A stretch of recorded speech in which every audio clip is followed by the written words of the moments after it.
સૌને મારા પ્રણામ. પૂર્ણ પુરુષોત્તમ ભગવાન શ્રી કૃષ્ણના ચરણોમાં વંદન.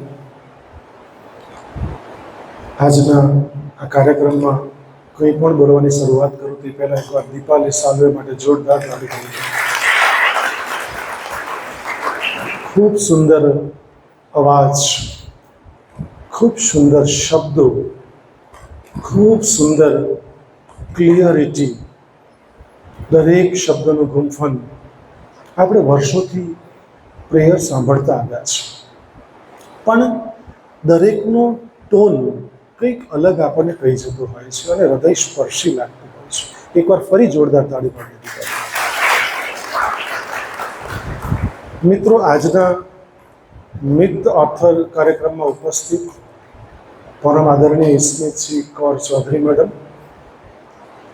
મારા વાઇસ પ્રિન્સિપલ ડૉક્ટર હિતેશભાઈ, અંગ્રેજી વિભાગના અધ્યક્ષા ડૉક્ટર રાધાબેન ગૌતમ, ગુજરાતી વિભાગના અધ્યક્ષા પ્રોફેસર હેતલબેન નાયક, તમામ મારા અધ્યાપક મિત્રો અને વહાલા દીકરા દીકરીઓ. આજે માત્ર બે જ વિભાગના દીકરા દીકરીઓ ઉપસ્થિત છે. એક ગુજરાતી છે ને બીજું અંગ્રેજી છે. મે બી હિન્દી કે સંસ્કૃત હોઈ શકે, મને ખબર નથી. મિત્રો, આજનો જે કાર્યક્રમ છે એ ગારડા કોલેજ નિત નવું લાવવાનો પ્રયત્ન કરે છે. દરેક વખતે બાળકોને કંઈક ને કંઈક આપવાની અંદરથી દરેક ડિપાર્ટમેન્ટને અભિલાષા છે, પ્રેરણા છે કે બાળકને કંઈક આપી દેવું છે. અને તેમાં જ આજે આપણને ઇસ્મિત કૌર ચૌધરી મેડમ જે પ્રાપ્ત થયા છે, પહેલાં તો એમને જોરદાર તાળીઓથી સ્વાગત કરો. એનું કારણ એક છે મિત્રો, મીટ ધ ઓથરમાં રાધાબેનના સંપર્કો, નેહાબેનના સંપર્કો ખૂબ સરસ છે કે અલગ અલગ લેવલના લોકોને આપણી પાસે લઈને આવે છે, જે ગારડા કોલેજમાં ક્યારેય આવ્યા પણ નહોતા ને કદાચ મે બી આ લોકોએ પ્રેરણાના મૂર્તિ ન બન્યા હોત તો કદાચ નહીં આવત આજે. પણ એક નાતો જે જોડવાનું કામ રાધા મેડમે, નેહા મેડમે જે કર્યું છે એ બહુ સુંદર છે મિત્રો. એટલે આજે મીટ ધ ઓથરની અંદર આપણે મેડમને પ્રાપ્ત કરી શક્યા છે. તો આમનો કન્સેપ્ટ છે શું, એની એક ઝાંખી તમને માત્ર કરાવું. જે મેડમ તમને કહેશે, જે એમના વક્તવ્યમાં પોતાની બધી વાતો વણી લેશે, પણ મારે જે તમને મેડમ શા માટે બોલાવ્યા ગારડા કોલેજની અંદર એની એક ઝાંખી તમને કરાવું. માત્ર એક વ્યક્તિ સવારથી બપોર થઈ ગઈ, ચાલતો ચાલતો વનમાં ભટકી રહ્યો હતો પોતાના ગામ જવા માટે. બપોર થઈ ગયું, સવારનું પાણી પણ નહોતું પીધું, થાક લાગ્યો હતો. એક ઘટાદાર વૃક્ષ જોયું અને નીચે બેસી ગયો. આંખો બંધ કરી થોડો થાક ઉતાર્યો અને એને વિચાર આવ્યો કે જો પાણી મળી જાય, ક્યારની તરસ લાગે છે, તમે માનશો નહીં, તરત જ પાણીનો ઠંડો ભરેલો કુંજ આવી ગયો. એને થોડું આશ્ચર્ય થયું, પણ તરસ લાગેલું તે પી લીધું પાણી.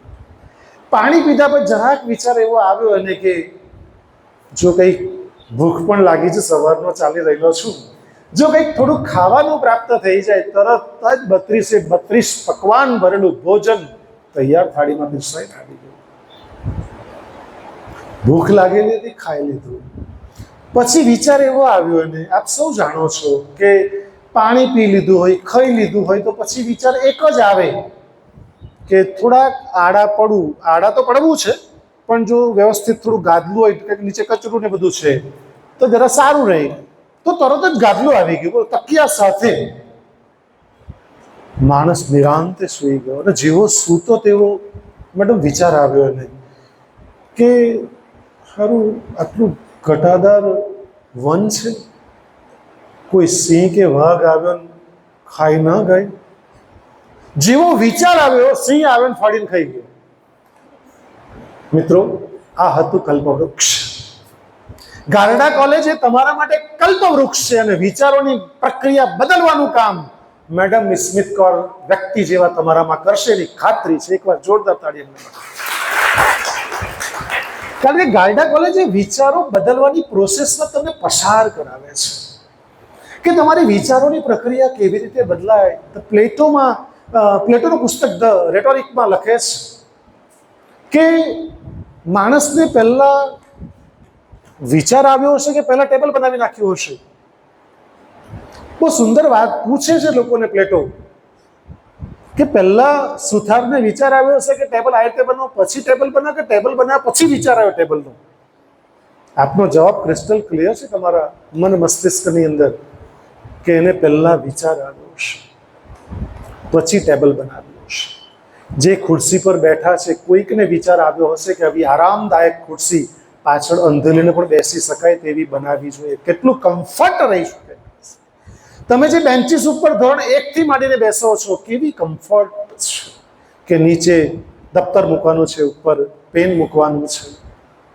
મિત્રો, જે પણ સાધનો બન્યા છે, જે પણ આપણે ઉપયોગમાં લઈએ છીએ એ વિચારોને કારણે થયો છે. એટલે વિચારો ઉપર તો કલાકોના કલાક બોલી શકાય, પરંતુ વિચારો બદલવાની પ્રક્રિયા આ ગારડા કોલેજ કરે છે.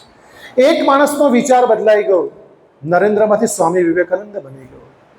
એક માણસનો વિચાર બની ગયો, મોહનદાસ કરમચંદ ગાંધીમાંથી મહાત્મા ગાંધી બની ગયો. એક વ્યક્તિનો વિચાર બની ગયો, ક્રિકેટનો ભગવાન બની ગયો સચિન તેંડુલકર.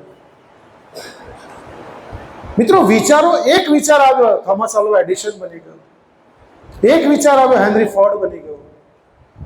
મિત્રો, એવા તો હજારો ઉદાહરણો છે કે વિચારો બદલવાની પ્રોસેસ છે. જે લોકોના નામ દઈ રહ્યો છું બધા કઈ બહુ ટેલેન્ટેડ ને હોશિયાર માણસો નહીં હતા, તમારી જેવા મારી જેવા જ હતા. પણ ગાયડા કોલેજ જ્યારે આજે વિચારો બદલવાની પ્રક્રિયામાં મેડમને જે પ્રાપ્ત કરી શક્યા છે તે માટે ગારડા કોલેજ પરિવાર મેડમ આપનું હાર્દિક સ્વાગત કરે છે ગારડા કોલેજ પરિવારની અંદર. અને મારી ચર્ચાને માત્ર અલ્પ વિરામ આપું છું. ફરી પાછા મળીશું. ધન્યવાદ. જય હિન્દ, જય ભારત, જય જય ગરવી. ધન્યવાદ.